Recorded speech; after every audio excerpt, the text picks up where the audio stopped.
오늘 주일 그 말씀 교회 주시는 하나님의 말씀은 요한복음 3장 16절 말씀입니다. 요한복음 3장 16절 너무나 많이 알려져 있는 유명한 말씀이죠. 요한복음 3장 16절 말씀 같이 한번 읽겠습니다. 이 말씀 가지고 오늘은 창조론과 진화론 어느 것이 더 과학적인가 이 주제로 말씀 나누겠습니다. 같이 한번 읽죠. 시작. 하나님이 세상을 이처럼 사랑하사 독생자를 주셨으니 이는 그를 믿는 자마다 멸망하지 않고 영생을 얻게 하려 하심이라. 아멘. 자, 이 한 절 말씀 가지고 우리가 기독교 복음의 핵심 진리에 대해서 이제 한눈에 쭉 살펴보는 시간을 갖는데, 이 한 절 말씀이 이렇게 많은 내용을 가질 수 있는지 우리 몰랐죠, 그죠? 지금은 우리가 어떤 말씀 하고 있어요? 하나님이, 요거 하나 갖고 지금 하고 있습니다. 이 문장은 한 문장이지만 하나님이라는 이 주어가 분명하지 않다면, 그죠? 그 뒤에 문장은 전혀 내게 유익하지 못, 어떻게 보면 의미를 갖지 못하는, 유의미한 그런 뜻을 갖지 못한다는 것입니다.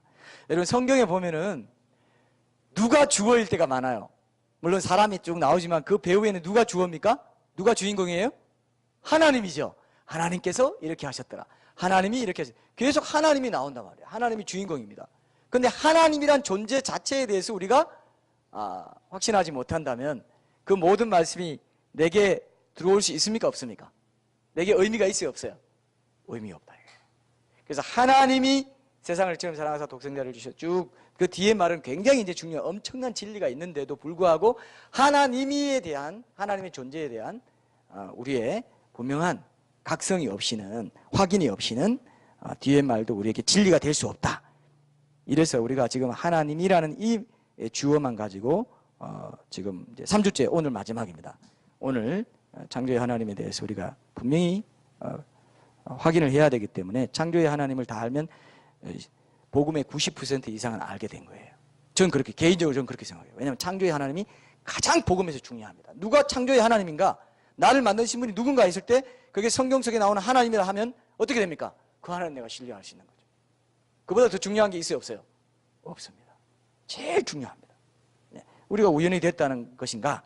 이런 부분도 과학적인 그 이론도 진화론의 허구성을 통해서 우리가 분명히 발견할 수 있어야 됩니다.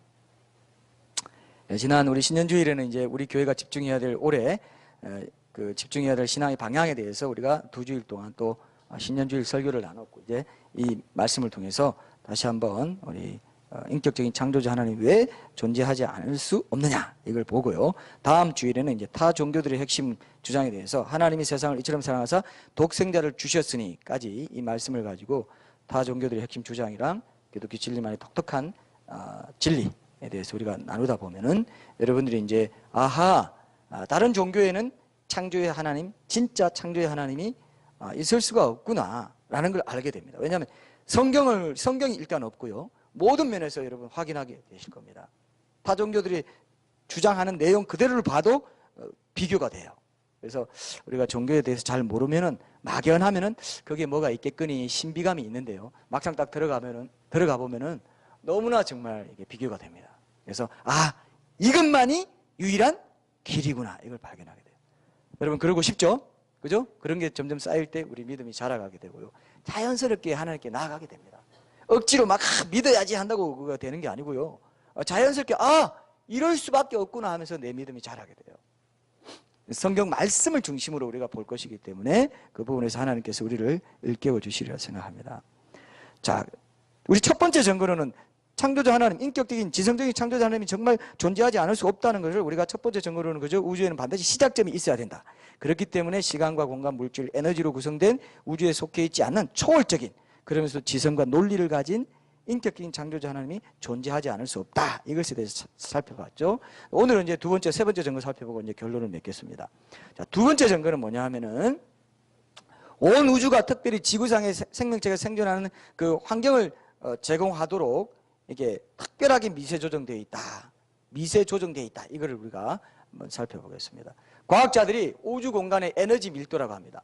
우주 공간의 에너지 밀도, 그게 우주 상수라고 하는데, 그게 뭐냐면은 이 작은 지구상에 생명체가 생존할 수 있도록 하는데 모든 우주 공간의 에너지 밀도가 정교하게 맞춰져 있다는 겁니다. 만약에 이게 틀려지잖아요. 조금이라도 틀려지면 어떤 현상이 생기는지를 제가 보여드리겠습니다. 사람이 가다가 우리 E.T. 영화 같은 걸 보면은 E.T. 영화 또 무슨 뭐 우주공 SF 영화 같은 거 보면은 사람이 툭 하면서 뭐 액체처럼 돼가지고 없어지기도 하고 그러죠, 그죠? 쪼그락 떨어지고, 그죠? 그 만약에 그 쪼그락 떨어진다는 말이 알아듣죠? 짜부러진다고 합시다. 사람이 그 우주 공간의 에너지 밀도가 우주 상수가 조금이라도 달라지면 사람이 짜부러져 버려요. 그리고 이 지구가 이 중력을 견디지 못하고 중력이 이게 안 맞아가지고 지구가 훨씬 지금보다 몇 배나 줄어들어 버려야 됩니다. 자, 이런 일이 실제로 생겨요. 과학자들이 하는 얘기입니다. 그것도 하나님 안 믿는 과학자들이. 그래서 그분들이 어떻게 얘기하냐면은 우주의 그 우주 상수가 얼마나 정밀하냐 하면은 미세 조정되어 있냐 하면은 영어로는 fine tuning 되어 있냐 하면은 튜닝 알죠, 그죠? 기타 줄 맞출 때 정확히 맞춰야 도레미파솔라시도 이게 나오지 않습니까? 그처럼 정확히 고음을 낼 수 있도록 튜닝 되어 있는데 그 생명체가 생존할 수 있도록 어떻게 되어 있냐면은 그때 우리 영상으로 한번 본 적이 있는데 보세요. 이 자를 쫙 우주 공간까지 늘어뜨린다고 합시다. 우주 공간까지 가는 자가 있어요. 그럼 줄자가 엄청나게 긴 자죠. 거기에서 1mm를 잘게 끊어가지고 그 모든 것 그보다 더 작게라도 이게 상수가 안 맞으면 우주가 지금처럼 존재할 수 있고 폭발한다든지. 저도요 동영상을 봤는데 그 스탠포드 대학 교수가 나와가지고 이 사람은 하나님 안 믿는 사람 같아요. 근데 이 사람이 이제 불가지론자 비슷하게 돼 있는데 이렇게 정교하게 돼 있는데 이게 지금 안 돼 있으면 우주가 폭발해버리고 우주가 존재할 수 없다. 이 지구가 지금 이 모든 궤도를 돌고 모든 게 돼 있는 거는 이거 누가 만드는지 모르겠지만 누가 이렇게 해놨다. 그건 누군지 모르겠다. 그러나 누가 이렇게 해놓지 않으면 우연이 될 수는 없는 거다. 과학자가 볼 때 이걸 우연이라고 말하면 그 사람은 미친 사람이다.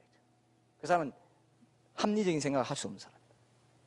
도대체 누가 이렇게 해놨는지 모르겠지만 우주는 이 질서를 벗어나면 폭발해버린다.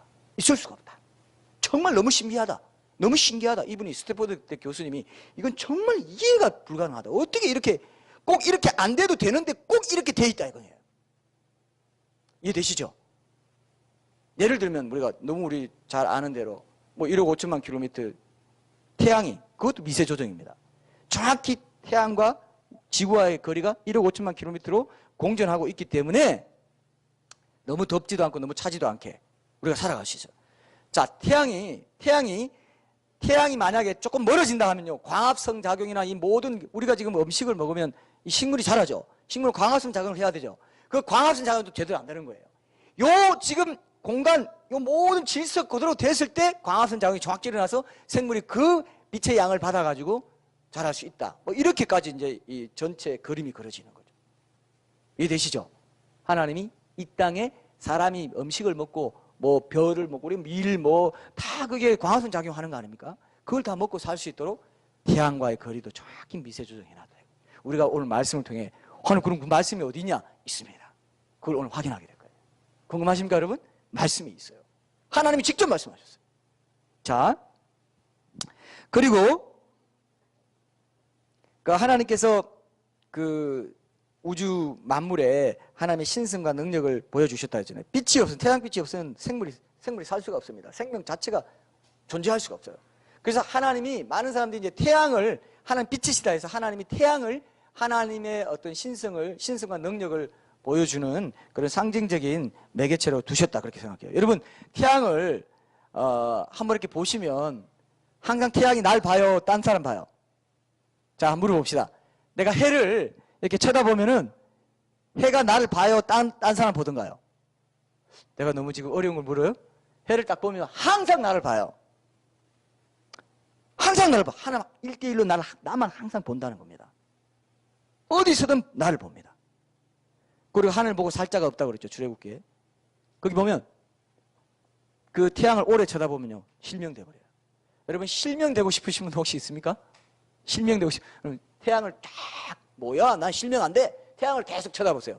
나중에 눈 뜨고 막 이렇게도 안 보여요. 우리가 잠깐만 봐도 안 보이잖아요. 그죠? 하늘 보고 살자가 없어요. 그러니까 하나님의 신성이 태양을 통해. 그러니까 사람들이 원시 시대에는 이 하나님을 만날 길이 없으니까 태양이 너무 이게 위대하게 보이니까 모든 생물이 저걸 통해서 자라는 것 같고 자기들이 과학적으로 정확히 몰라도 태양이 너무 귀하다는 걸 알고는 태양신을 섬겼죠. 바다가 너무 크고 위대한 것 같으니까 바다신을 섬겨. 그게 정물신앙이죠. 뭐죠?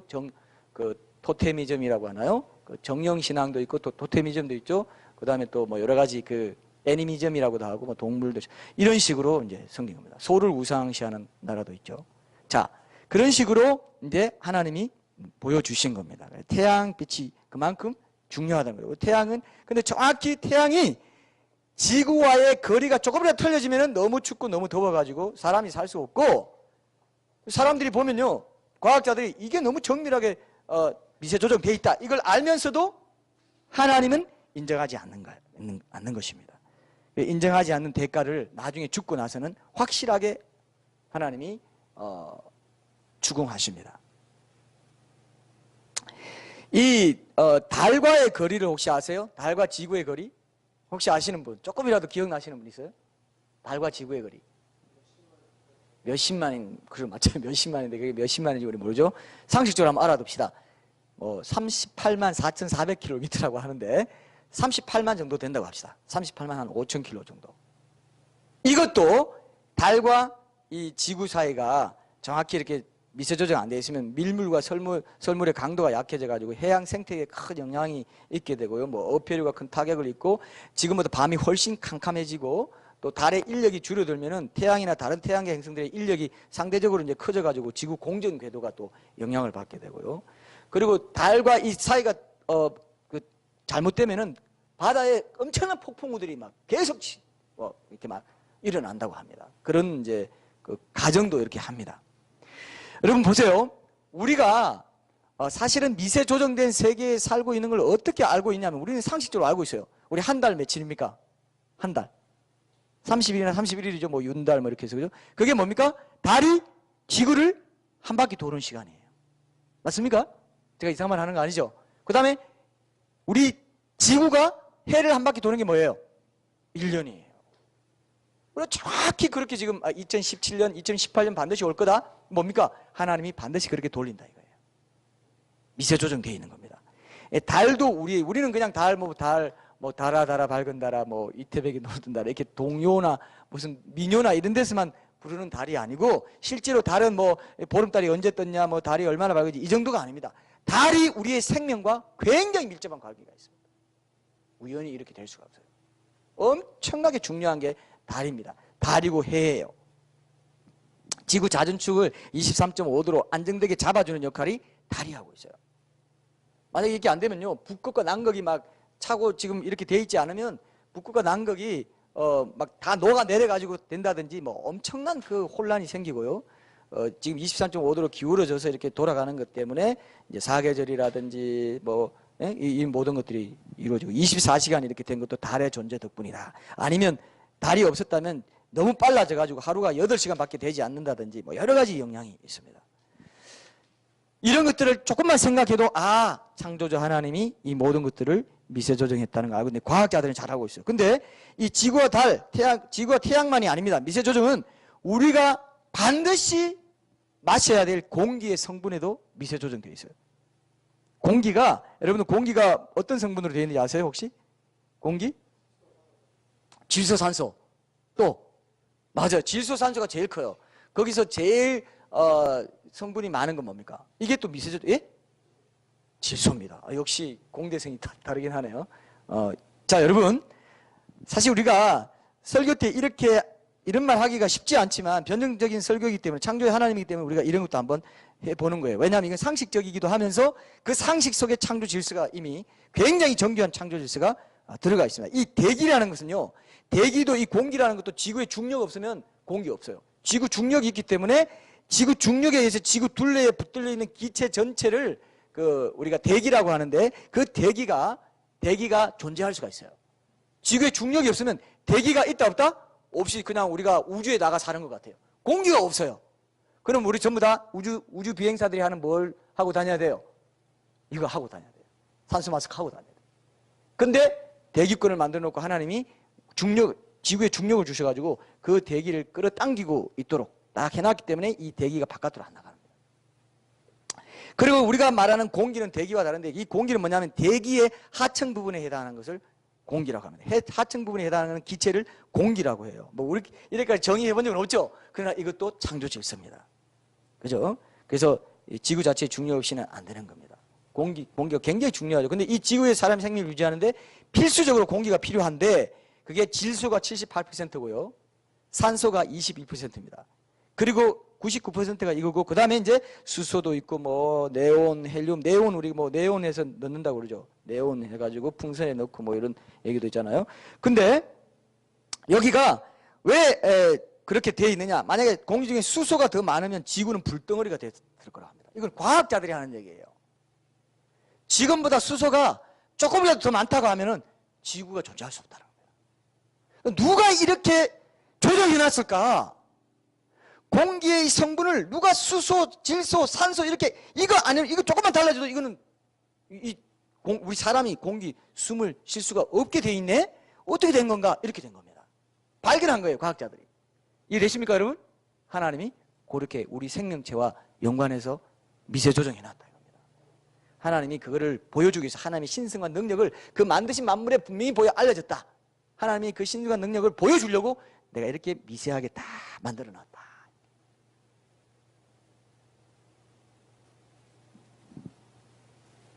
질소가 없으면은 빨리 썩어버린답니다. 그래서 질소가 꼭 이만큼 있어야 썩지 않도록.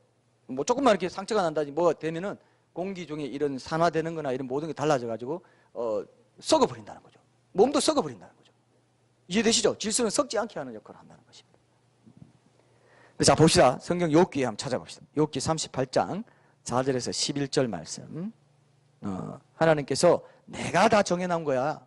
내가 지구와 태양 간의 거리도 또 지구와 달의 거리도 조정했고 내가 공기의 성분 모든 걸 내가 조정해놨다. 그 말씀을 직접 하십니다. 하나님께 직접 하세요. 욥기 38장 4절에서 11절 말씀 제가 한번 읽어보겠습니다. 이 미세 조정을 누가 설계했느냐? 하나님이 설계했다. 이렇게 되어 있습니다. 제가 읽을게요.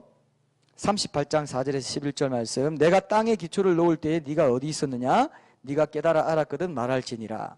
누가 그것에 도량법을 정하였는지라고 되어 있습니다. 도량법이 미세 조정이에요. 그 다음 누가 그 줄을 그것을 위에 띄웠는지. 지구 위에 띄우고 모든 것들을 이렇게 측량하시고 정확하게 이 정도 돼야 되겠다. 공전궤도 자전궤도 23.5도 기울고 달과는 이렇게 되고 이런 것들을 하나님이 마치 목수가 청량줄을 이제 띄워가지고 미리 건축공사 하기 전에 그죠? 평면을 헤아려 보기 위해서 먹줄을 치는 것과 똑같은 작업입니다. 그죠? 먹줄을 미리 딱 치고 이게 이렇게 어떻게 배분되고 이런 걸 다 미리 계획한 의도대로 그렇게 하셨다는 얘기가 이 얘기입니다.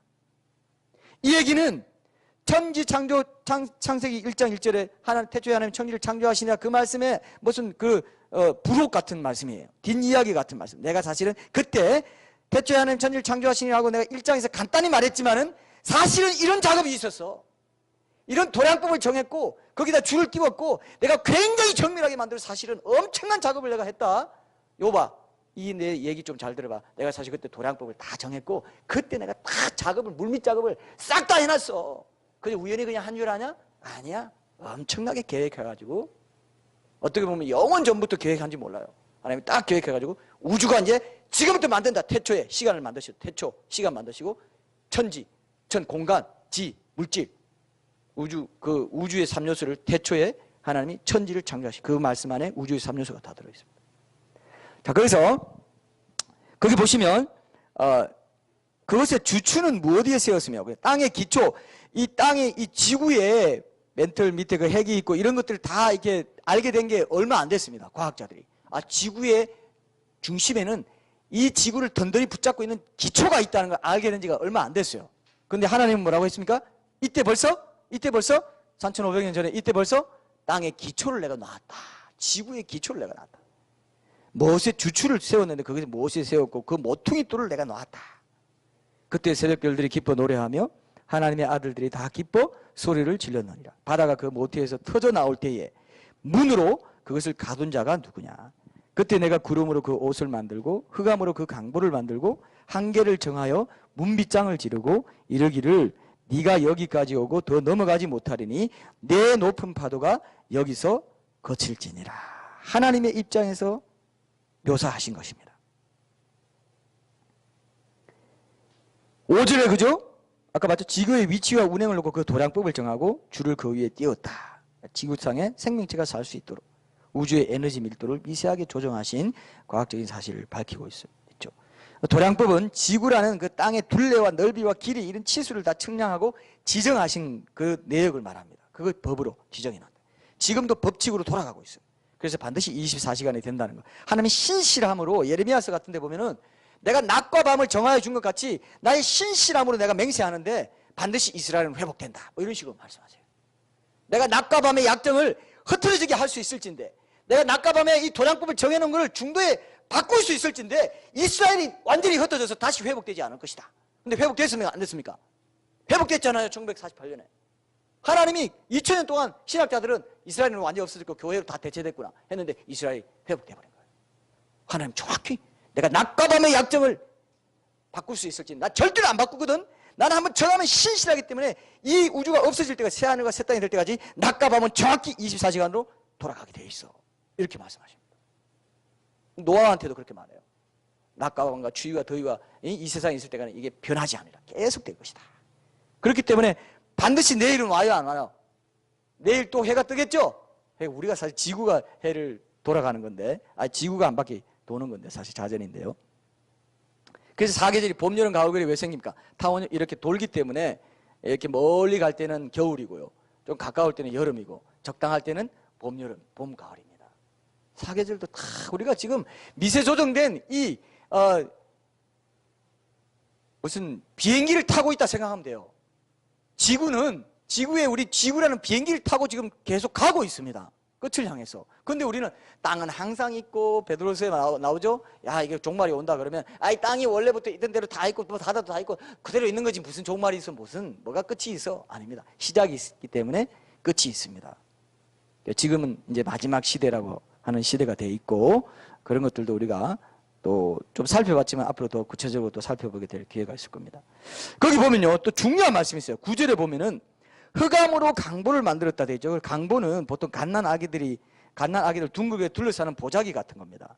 지구가 둥글다는 걸 말하고 있어요. 이 과학자들이 이건 기독교 과학자들이 이건 발견해놓은 겁니다. 흑암으로 강보를 만들었다, 이게 둘러쌌다는 겁니다. 흑암으로 둘러쌌다. 흑암이 깊음 위에 있고 하듯이 그때 하나님이 그 얘기를 하는 거예요. 흑암이 깊음 위에 있고 하는 그 얘기를 지금 하는 겁니다. 구름으로 그 옷을 만들고 그러면서 그 궁창을 나눴죠. 위에 그 구름, 그 궁창 위의 구름과 아래의 구름을 나눠가지고 지금도 구름은 물입니다. 근데 노아 홍수 때 그게 다 떨어졌다고 돼 있죠. 그러면서 햇볕이 더 강하게 쪼이면서 인간의 수명이 줄어들었다 이렇게 얘기하죠. 자, 10절 이하에 보면은 바닷물의 경계를 정해 주셨다 그랬습니다.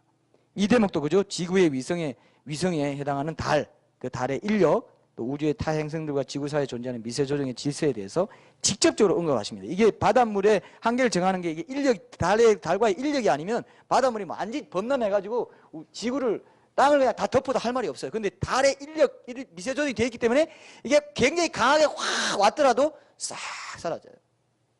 그래서 제 딸과 제 그 해변에서 그 LA에 있을 때 LA 해변이 많지 않습니까? 어릴 때 지금은 이제 좀 안 좋아하는데 좋아하는 게 뭐냐면은 여러분 다 해봤죠? 막 갔다가 파도가 막 치면 뒤로 어떨 때는 완전히 덮어버려가지고 막 옷도 젖고 막 바지도 젖고 이러잖아요. 그죠? 근데 굉장히 기세 있게 오는 그 파도가 있을 때도 있어요. 그럴 때는 다 덮어버릴 것 같은데 덮어요, 안 덮어요? 여기 뭐라고 되어 있습니까? 한계를 정하여 문빗장을 지르고 이르기를 네가 여기까지 오고 더 넘어가지 못하리니 네 높은 파도가 여기서 거칠지니라. 왜? 내가 미세조정, 달과의 인력이나 모든 것 다 미세조정 해놨기 때문에 너는 여기까지밖에 못 와. 이렇게 된 거예요. 맞습니까, 여러분? 하나님이 말씀하시는 거예요. 이렇게 말한 책이 없습니다. 이런 식으로 표현한 책이 없어요. 하나님 말씀밖에 없습니다. 근데 수천억 개가 넘는 별들이 모여서 한 은하계를 이루고, 그죠? 그 은하계가 수천억 개 이상 모여서 우주를 이루는데 그 수많은 별들이 서로 충돌하지 않고 제 궤도를 지키고 돌아가고 있습니다.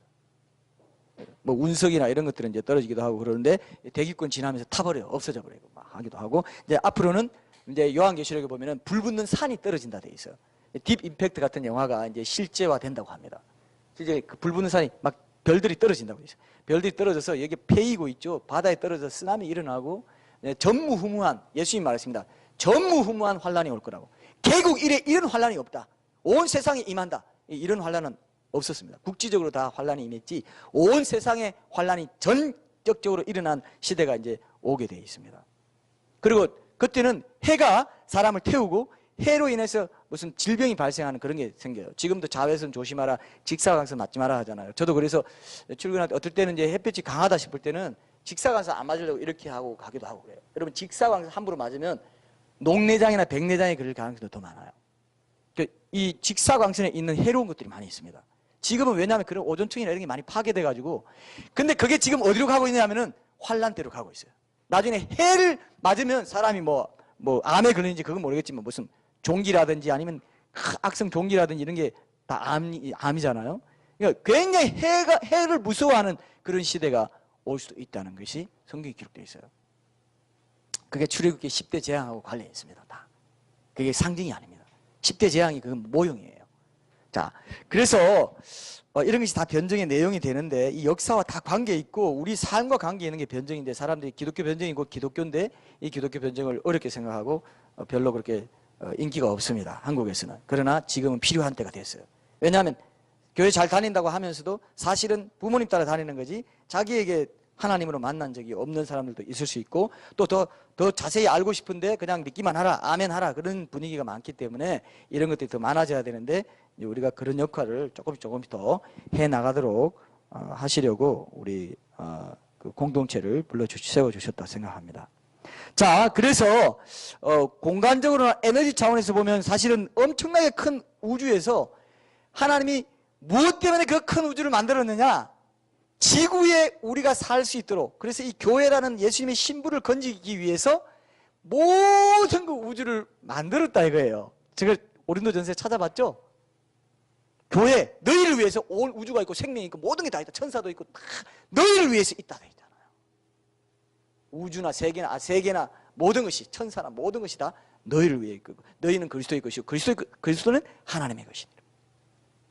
이 신부 하나 딱 거집어내려고 온 인류 역사가 진행되고 있고 온 우주의 공간이 다 너무나 비효율적이죠. 근데 저는 이렇게 생각해 봤어요. 사람 자기 목숨이 천하보다 더 귀하다고 그랬죠. 하나님 한 영혼, 하나님 형상을 가진 한 영혼이 천하보다 더 귀하다는 것을 그 우주 공간에 펼쳐 보여주시는 거예요. 이렇게 넓지? 그래도 나는 너에게 마음이 있고 너를 건지기 위해서 이 모든 우주를 내가 만들었어. 이걸 계속 웅변적으로 보여줍니다. 남미나 어디 가면요, 제가 그때 한번 누구한테 얘기한 것 같은데 남미나 어떤 목사님이 그 말씀 하시더라고요. 자기가 남미에 갔는데 안데스 산맥도 있고 그런 산맥 갔는데 이 미국에서는 절대 본 적 없는 완전 그 하늘 딱 올려다 보는데 별들이 말입니다. 바로 쏟아질 것처럼 팍 굵은 거 작은 거 박혀 있는데 너무 황홀해가지고 자기가 하나님을 찬양하지 않을 수 없었대요. 그렇게 본 적 있어요? 우리 서울 하늘에서 어디서 봤어요? 와, 또 이렇게 이렇게 외국어가 나오니까 제가 풀이 죽습니다. 이거 키르키즈 어디라고요? 키르키즈스탄. 이렇게 말하니까 스탄 이렇게 나오면 우리가 지금 기가 죽는데 키르키즈스탄에서 그럴 수 있죠. 왜? 공해가 없죠. 거기에 공해가 잘 없고 서울이나 뭐 뉴욕이나 이런 밤하늘은요 사실 조금 보일까 말까합니다. 좀 맑은 날 좀 보일까 말까죠. 그죠? 근데 그런 안데산면에 있는 데 가서 보면요 바로 그냥 이게 떨어질 것 같은데 안 떨어지고 팔짝팔짝 하고 있는데 그게 무슨 소리냐면 야, 내가 너를 사랑하고 너 때문에 이거 다 만들었어. 하나님 그렇게 말씀하세요. 내가 너를 사랑한다. 러브 스토리예요. 하나님의 사랑 고백이에요. 야, 이렇게 다 만든 건 다 너 때문이야. 네 생명이 이 지구상에 존재하게 하려고 이 모든 걸 만들어서 미세 조정해 놓은 거야. 이렇게 말합니다. 온 천하보다 귀하다는 진리를 보여주는 거죠. 자, 마지막 세 번째는 세포입니다. 아까 우리 세포 봤죠? 세포가 어떻게 되어 있느냐? 굉장히 정교하게 만들어지는 복잡한 질서 체계가 있는데 이거는 이제 좀 신학적인 용어가 있습니다. 신학적인 용어는 뭐냐면 특정성이라고 되어 있어요. 복잡한데 특정성이다. 자, 여러분들이 어떤 공원에 나무 밑에 목각으로 만든 피리가 있다고 합시다. 목각으로 만든 피리가 있다고 하면은 그거는 그냥 자연스럽게 큰 나무랑 달라요, 안 달라요? 목각으로 누가 만드는 거죠. 구멍도 뚫고 소리도 나게 여기 입술도 뚫고 얇게 돼 있고 머리 이건 특정한 거죠. 특정한 물건이죠. 그런 식으로 인간의 몸이 또 우주 만물이 만들어져 있다는 겁니다. 아주 누구가 지성적으로 설계하지 않으면 존재할 수 없는 존재로 피조물이 되어 있다 이거예요. 그게 특정성이라고 합니다. 특정하다, 스페시픽이죠. 특정하게 누가 의도를 가지고 만들지 않으면 도저히 존재할 수 없는 그런 존재로 피조물이 존재하고 있다 이겁니다. 굉장히 중요합니다. 세포가 제일 이제 대표적인 거, 동물세포, 식물세포 다 다른데, 여러분 세포를 혹시 직접 그 생물 시간에 세포 본 적 있어요? 생물 시간에 혹시 그 과학실에 가서 세포를 직접 보신 분 혹시? 여기 역시 지금 현 세대가 봤고, 지금은 옛날에 과학현미경, 뭐 요즘 전자현미경 이런 걸 보면은 세포가요, 그 다윈이 과학현미경, 전자현미경 없었어요. 세포를 보니까 세포를 그냥 보면요, 어떻게 생겼어요? 그냥 물주머니처럼 보이죠? 젤리 비슷하게. 그냥 핵이 까맣게 좀 보이고, 다른 거는 이게 물컹물컹하게 이런 게 이렇게 움직이고 돌아다니고 서로 막 부딪히고, 이렇게, 혹시 기억나요? 세포를 그냥 보면은, 뭐 별거 아니네. 뭐 이거밖에 없네. 이렇게 생각돼요. 다윈 시대는 과학현미경 몇 배 되는 그런 것밖에 없으니까 세포도 뭐 보니까 단순한 것 같고 이런 것들이 어떻게 원시세포에서 단세포도 문에서 이렇게 되지 않았을까 했는데 나중에 전자현미경 생화학자들 다 과학이 발전하면서 굉장히 미세한 전자현미경까지 다 발전된 상태에서 이렇게 세포를 보니까 아까 그런 게 보였더라 이거예요. 이해되시죠? 아까 이런 게 보였더라 이거예요. 하버드 대에서 만든 거 아닙니까? 아까 뭐 있습니까? 분자 트럭이 있는데 그 트럭이라는 고속도로가 그 세포 하나 안에 이 모든 복잡한 게 있다는 겁니다. 우리 생물 시간에 배웠죠? 미토콘드리아, 리소솜, 리보솜, 골지체, 뭐 또 뭡니까? 뭐 페록시솜, 뭐 여러 가지 저는 순전히 그때 제가 생각하면요, 이건 수능고사 잘 보려고 공부했지, 이게 하나님이 미세 조정해서 모든 걸 특정하게 만들었다고 생각해요, 안 해요? 안 한다 이거예요. 그게 기가 막힌 겁니다. 기가 막힌 죄성이에요. 자연주의 사상입니다. 우연히 이렇게 돼. 자연은 원래 그렇게 있는 거야. 그게 나중에 로마서 1장에 뭐라고 되어 있습니까? 분명히 보여서 하나님의 신성과 능력이 분명히 보여 알려줬는데 나중에 핑계치 못하게 하려고 그렇게 했다. 하나님 난 몰랐어요. 창조의 하나님 뭐가 있어요? 그래, 뭐? 내가 다 보여줬지. 근데 너는 우연이라고 생각하고 너는 인정하지 않았잖냐. 이렇게 돼버린 겁니다. 그래서 거기 보면은 이제 제가 오늘 그 영상의 제목을 뭐라고 했습니까? 세포 인체 내에 정밀 화학 첨단 공장이에요. 모든 게 핵산이 있고요. 거기 세포 하나에 핵산, 탄수화물 모든 게 있어가지고요. 헤아릴 수 없는 많은 일들을 하기 때문에 우리 몸이 유지가 되고 있습니다. 근데 그 세포가 활동할 수 있도록 무엇이 에너지원이 되느냐 하면 음식이 에너지원이 돼요. 자, 그럼 보세요. 그 음식을 만든 분은 내 몸을 잘 알아요, 몰라요? 잘 알아요, 몰라요? 잘 알죠. 내 몸도 만드시고 그 음식도 만드신 분이 한 분이어야 돼요, 아니에요? 한 분이어야 되잖아요. 제가 이상한 말 합니까 지금? 한 분입니다. 동일한 한 분. 요 몸에 이런 성분이 있기 때문에 같은 성분을 줘가지고 이거 먹어야 된다. 쌀, 밀, 또 야채, 뭐 좋은 거, 고구마, 감자 다 먹어주면 그게 피가 돼가지고요. 피가 세포를 살려요. 다니면서 세포에 영양분 그 생기를 공급해가지고 또 그 세포가 계속 살아날 수 있도록. 안 그러면 계속 못 먹잖아요. 그러면 점점 세포가 죽으면 내가 죽는 거랑 마찬가지예요.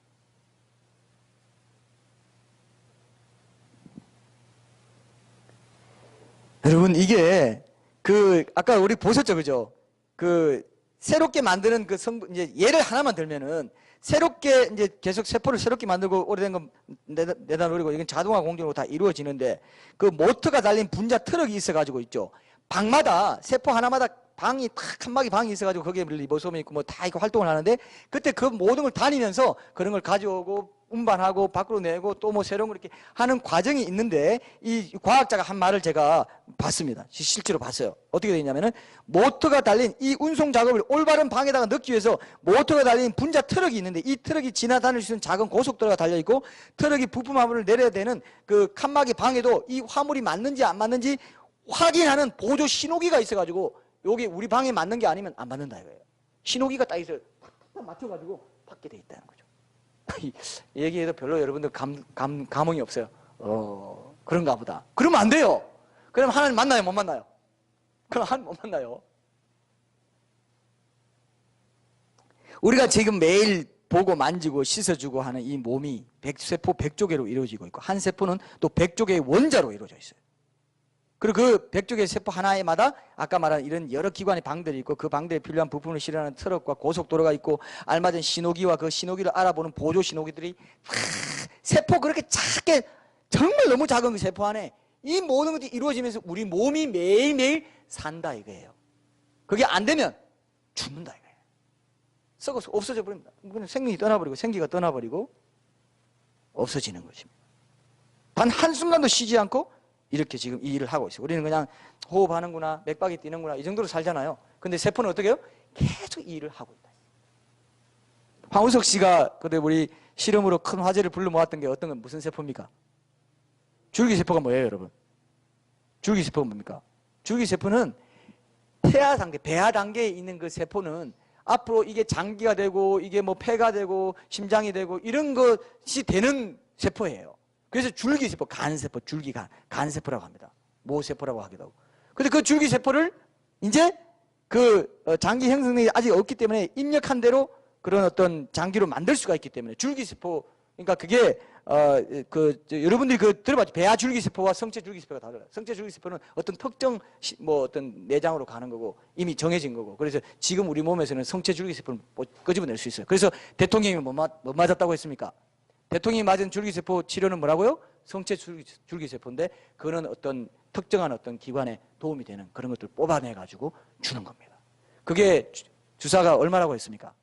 수천만 원 한다 그랬죠. 1,000만 원에 수천만 원. 왜? 그건 몸을 새롭게 하는 어떤 세포 차원에서 몸을 새롭게 한다 이렇게 보기 때문에.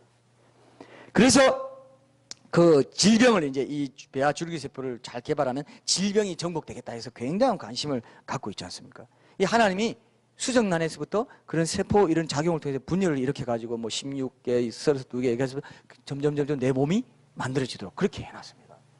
그 과정을 하나님이 또 우리가 말씀을 통해 우리가 한번 확인을 해 볼 텐데, 누군가가 이렇게 특정하게 지정해 놓은 것처럼 창조물이 지어졌다는 것을 우리가 확인할 수 있다는 겁니다.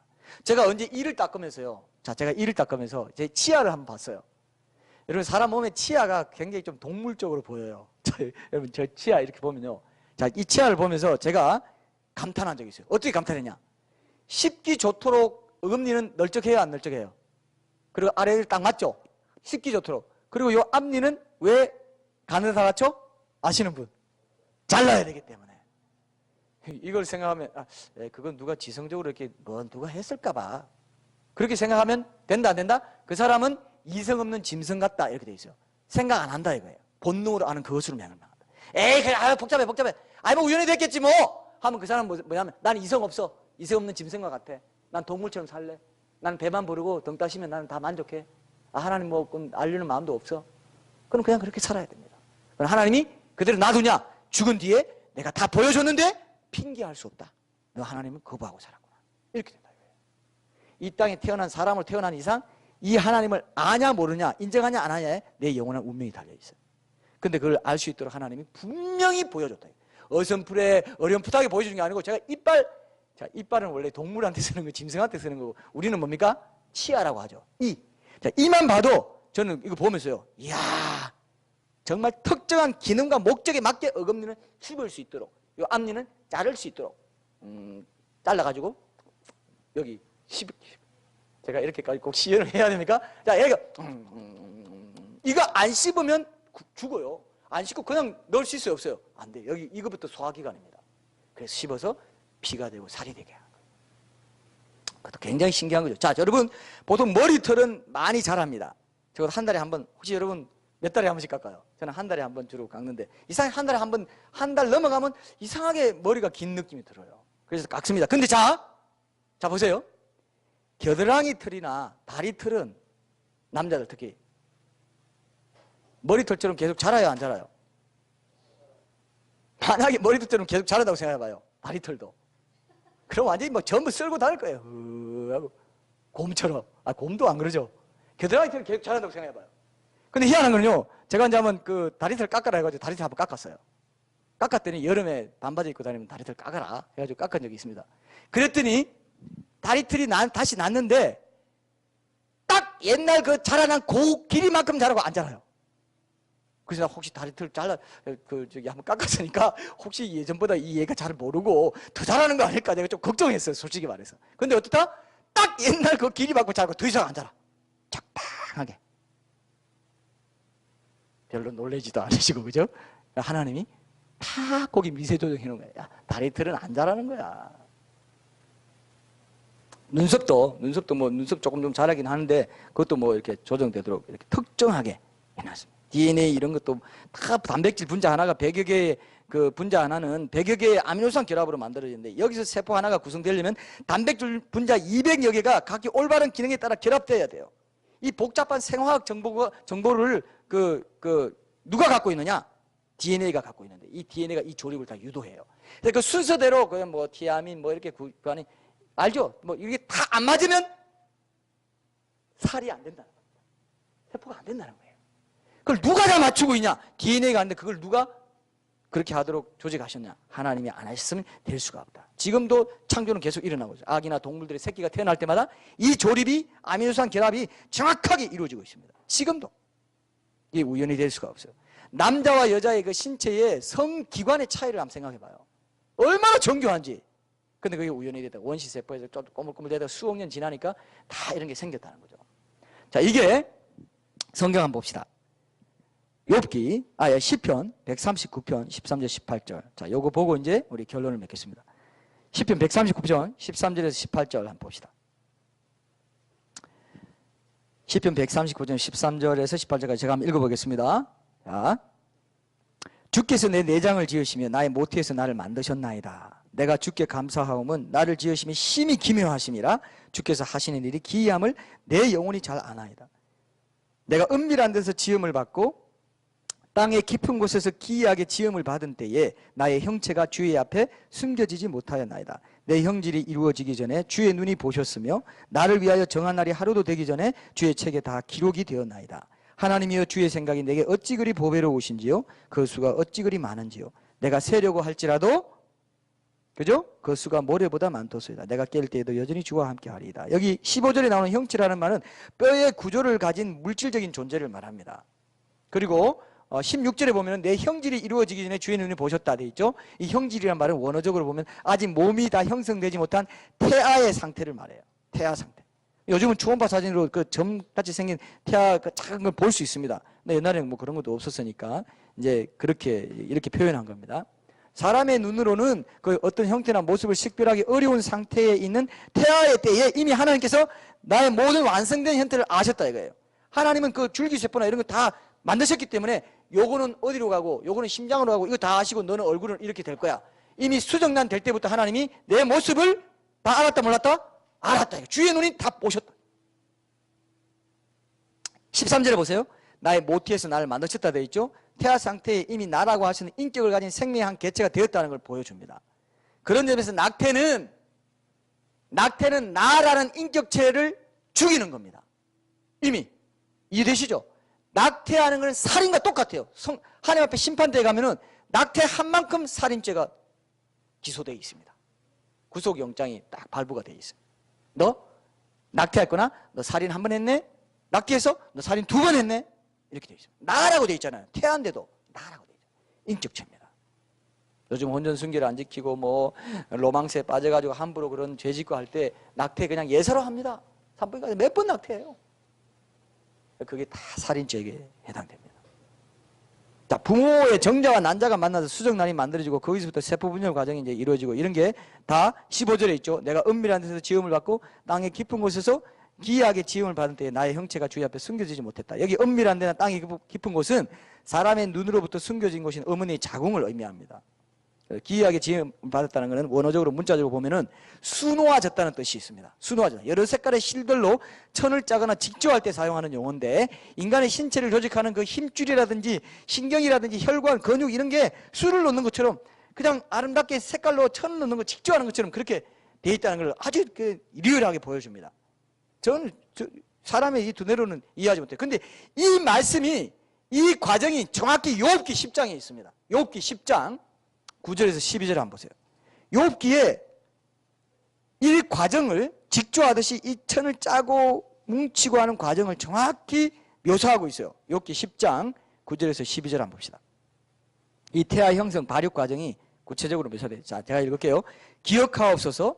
주께서 내 몸 지으시기를 흙을 뭉치듯 하셨거늘 다시 나를 티끌로 돌려보내려 하시나이까. 주께서 나를 젖과 같이 쏟으셨다. 수정란 만드는 걸 생각해 보세요. 엉긴 젖처럼 엉기게 하시고, 그죠? 피부와 살을 내게 입히시고 뼈와 힘줄로 나를 엮으시고 생명과 은혜를 내게 주시고 나를 보살피심으로 내 영을 지키셨나이다. 수정란에서부터 10달 동안 태아가 아주 섬세하게 몸을 구성하며 자라가는 과정을 정확하게 묘사하죠. 전도서 11장 5절에도 보면요. 전도서 11장 5절에 보면 그 뒤에 보면 있죠. 전도서 11장 5절에 보면 이런 말씀이 있습니다.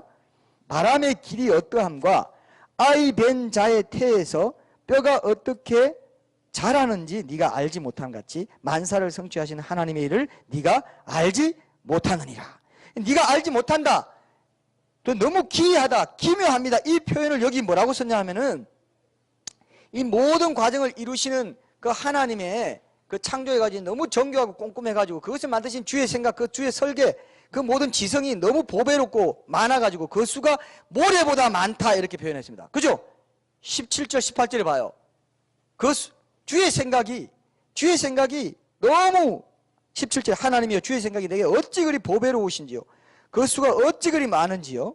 내가 세려고 할지라도 그 수가 모래보다 많습니다. 이거는 너무 기이한 지식이고 지혜고 능력이기 때문에 하나님 나를 주님을 찬양하지 않을 수 없습니다. 근데 자 보세요.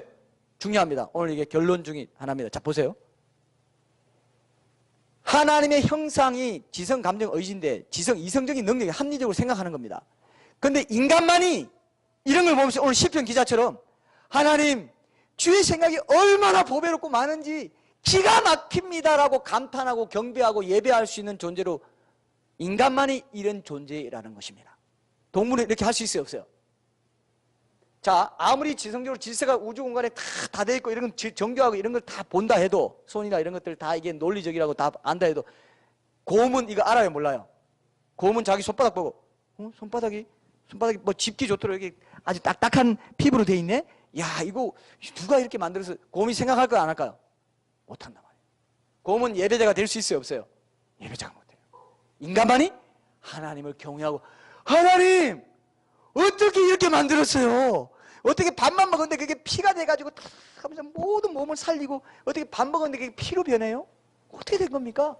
너무 주의 생각이 너무 보배롭고 너무 많아가지고 나는 셀 수도 없네요. 어떻게 된 겁니까? 이런 마음이 오늘 안 들면 여러분 오늘 설교 잘못 들은 겁니다. 그 마음 들어요, 안 들어요? 여전히 여러분은 밥 먹을 생각밖에 안 해요. 빨리 이거 끝나고 밥 먹어야지. 에? 이 생각이 들어야 됩니다. 하나님, 그러려고 하나님이 보여주신 거죠. 자, 내 지혜를 보고 이래도 나를 경외하지 않겠니? 이래도 나를 예배할 수 없어? 그럼 넌 진짜 너무하다. 나중에는 심판이 되는 거예요, 그게 심판이에요. 이렇게 다 보여 모든 건 식물은 또 얼마나 정교한데 식물 세포는 또 달라요. 또 다릅니다. 정교하게 모든 참나무, 대나무, 온갖 나무 하나님 다양하시고 광대하신 분이기 때문에 다양한 걸 좋아하시기 때문에 다양하게 만들었어요. 사람도 다양하게. 얼굴도 다 같은 사람이 없잖아요. 얼굴도 같은 사람이 아무도 없습니다. 쌍둥이도 달라요. 왜? 난 너 1대1로 하나님의 형상, 너도 하나님인 존재야. 너도 온 우주에서 하나밖에 없고 나도 너만 봐. 네가 나와 관계 회복돼야 돼. 난 너만 보다. 너도 하나님인 존재야. 하나인 존재야. 그래서 얼굴을 다 세포를 다 작용을 해가지고 얼굴을 다 다르게 만들어놨어. 난 너밖에 없다. 온 천하보다 더 귀해 내가. 그겁니다. 믿습니까 이거요? 믿습니까? 주의 생각이 얼마나 보배롭고 귀한지요. 그 말입니다. 여러분 다시 한번 여러분 몸 한번 만져봐요. 손 한번 만져봐요. 예? 감사하다는 말을 생각이 들어요? 감탄이 나와요? 이야 하나님이 있네. 그러니까 하나님이 날 알아요 몰라요? 반드시 알죠. 모태에서부터 나를 짓고 그 수정란 될 때부터 내 형체를 다 알고 계셨는데 지금 나를 모르겠어요? 그리고 하나님 심판하셔야 되기 때문에 인간의 죄를 공의로우신 심판하셔야 되기 때문에 내 죄를 다 알아야 심판하시기 때문에 내 죄를 하나를 놓치면 심판할 수 없기 때문에 내 죄를 다 아신 만큼 나를 다 알아요. 하나님이 모르시는 사람의 죄는 예수님이 가져가시지 않았습니다. 온 세상 죄를 지고 돌아가실 때 내 죄도 가져가셨어요. 그래서 예수님을 사랑하게 되고 자연스럽게 이 기독교 신앙은요 자연스러운 신앙이에요. 아 그렇구나 그렇구나 하면서 들어가게 되어 있습니다. 억지로 믿는 거 아닙니다. 억지로 믿는 거. 자 그래서 한 가지 제가 마지막으로 여러분들에게 강조하는 게 뭐냐면요, 이 모든 몸은 처음부터 완벽하게 구성이 돼서 지성적으로 설계해서 만들어져야만 작동하도록 되어 있어요. 근데 진화론에서 우연히 뭐 이렇게 원시 세포가 하나 났다가 번개가 내려쳐가지고 꼬물꼬물 하다가 그게 점점 수억 년 지나서 뭐 발이 하나 생기고 심장이 하나 생기고 뭐 하나 생기고 이렇게 해서 만들어졌다는 겁니다. 이게 과학자들이 믿는 겁니다. 그렇게 할 수 있다 없다? 그렇게 생물이 만들어진다 안 된다? 안 된다는 겁니다. 이 스마트폰도요, 스마트폰 하나도 이 모든 거에 다 그 조직적으로 하나하나 부품이 다 작동해야 스마트폰이 되는 것처럼 사람의 몸도 처음부터 계획된 거로 완성체로 되지 않으면 작동할 수 없도록 지금 보니까 그렇게 돼 있어요. 근데 하나하나 됐다. 꼬물꼬물 하다가 또 원시세포에서 점점 동식물이 거기 나왔다 라고 믿는 게 진화론입니다, 여러분. 이거 믿으실래요? 믿을 수 없잖아요. 제정신 차린 사람은. 근데도 믿는다 이거예요. 근데도 그게 맞다 이거예요. 그게 네이처, 사이언스 이런 데 나와서 굉장하다고 하는 거예요. 이거를 여러분 오늘 결론이 이겁니다. 여러분 이거를 믿으실래요? 아니면은 하나님이, 초월적인 하나님이 이 모든 것들을 계획하셔서 처음부터 완성체로 지으셨습니다. 이걸 믿으실래요? 자, 이거를 여러분들 오늘 확인하셨다면 이제 하나님 앞에 우리가 정말 하나님이 이 모든 것들을 만드실 수밖에 없었는데, 하나님이라는 존재가 반드시 있는데 왜 사람들은 그러면은 안 믿으려고 하느냐? 이게 오늘 결론입니다. 사람들은요, 자 보세요. 사람들은 하나님이 계시다는 증거가 없어서 안 믿는 게 아닙니다. 하나님이 계시다는 증거가 없어서 안 믿는 게 아니라, 그럼 뭐냐? 하나님이 존재하는 것을 원치 않아서 안 믿어요. 이게 오늘 결론이에요. 하나님이 존재하는 걸 원치 않습니다. 그럼 끝까지 안 믿어요. 자기가 믿고 싶은 거 자기가 원치 않기 때문에 하나님이, 창조자 하나님이 안 계시다는 것을 밝혀주는 이론이면 어떤 것도 따라갑니다. 어떤 것도 따라가서 거기서 뭔가 있겠거니 하면서 따라갑니다. 그러면서 제가 실제로 진화론자들 어떻게 말하는지 아세요? 지금은 진화가 모든 걸 설명하지 못하지만은 언젠가는 사실이라는 게 완전히 밝혀질 날이 올 것이다 하면서 절대로 놔주지 않아요. 젊은이들 놔주지 않아요. 제 말 이해하시죠? 앞으로는 진화가 지금은 좀 약해 보여도 좀 뭐 어거지 같아 보여도 언젠가는 진화가 모든 것을, 창조의 세계 모든 것을 설명할 날이 올 거다. 이게 과학 만능주의입니다. 이게 미신이에요. 과학 우상입니다. 과학 우상하에 미끼를 던지는 것입니다. 과학의 기초적인 과정은 반복 관찰하고 실험하고 입증하는 건데, 이 사람들은요 자기들이 논리로 그냥 도출한 것이면 다 과학이라고 우깁니다. 논리가 먼저 있고 명제가 나와야 되는데 명제를 먼저 내놓고 그 논리를 개발해요. 그래서 하나님이 없다는 이 명제를 확신시키기 위해서 자기들도 스스로 자기 확신하기 위해서 계속 논리를 개발하고 실험하고 해가지고 하나님 없다는 이 명제에 갖다 붙이려고 합니다. 이게 과학 우상주의고 과학 만능주의고 과학 우상의 미끼에. 자, 창조론은 뭐냐면 무에서 유를 창조한 신을 전제하는 건데, 진화론은 유에서 유, something에서 something이 나온 것을 발생하는 법칙을 연구하는 게 진화론인데, 이 발생 법칙을 연구하는 게 진화론인데, 이 과학을 종교로 만든 사람은 어떻게 만드냐면 만물의 기원에 대한 문제마저 신을 배제하고 발생론적으로 풀려고 한 게 진화론이에요. 유에서 유가 나온 것을 보는 게 진화론인데, 무에서 유가 나온 것까지 자기들이 nothing에서 something이 나온 것까지 자기들이 풀려고 하면서 이 진화론의 믿음이 되어버린 겁니다. 그래서 오늘 결론은 여러분 분명히 이걸 이해하십시오. 우리 주변에 자기 삶의 방식과 쾌락을 버리고 싶지 않아서 하나님을 안 믿는 사람이 굉장히 많고요. 증거가 부족하다는 건 다 핑계에 지나지 않습니다. 증거가 아무리 많아도, 증거를 아무리 많이 대줘도 꼭 못 믿을 핑계가 꼭 하나는 더 있어요. 아무리 이렇게 증거 많이 대줘도 자기가 믿을 마음이 없잖아요. 원치 않잖아요. 그럼 꼭 하나를 더 댑니다. 그러면 이거는 뭡니까? 그러면서 기다립니다. 그러면서 나는 지금 안 믿을래요. 또 뭐가 있을 거예요.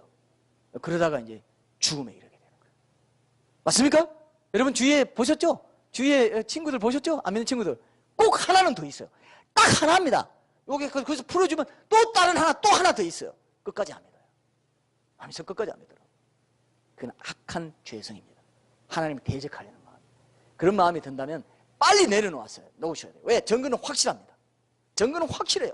그러나 내 안에 사탄이 또 영적인 전쟁을 하고 있고 계속 하나님께 나아가지 못하도록 그때 우리에게 방해하고 있기 때문에 여러분들이 오늘 이런 증거들을 보죠. 다음 주에는 우리가 독생자를 주셨으니 이 기독교의 독특성, 하나님이 인간이 되어 오신 이 독특성을 가지고 다른 종교와 비교하면서 이슬람교, 세 종교를 비교할 겁니다. 불교, 힌두교, 이슬람, 이게 세계 4대 종교가 기독교까지 세계 4대 이거고 가장 많은 사람들이 미혹되는 게 이 부분이기 때문에 분명히 한 번만 정리하면은 힌두교 이거구나, 이슬람교 이거구나, 불교 이거구나, 전혀 비교 자체가 안 되는구나. 성경이 역사성에 있는 유일한 절대 진리구나. 이거 알게 될 겁니다.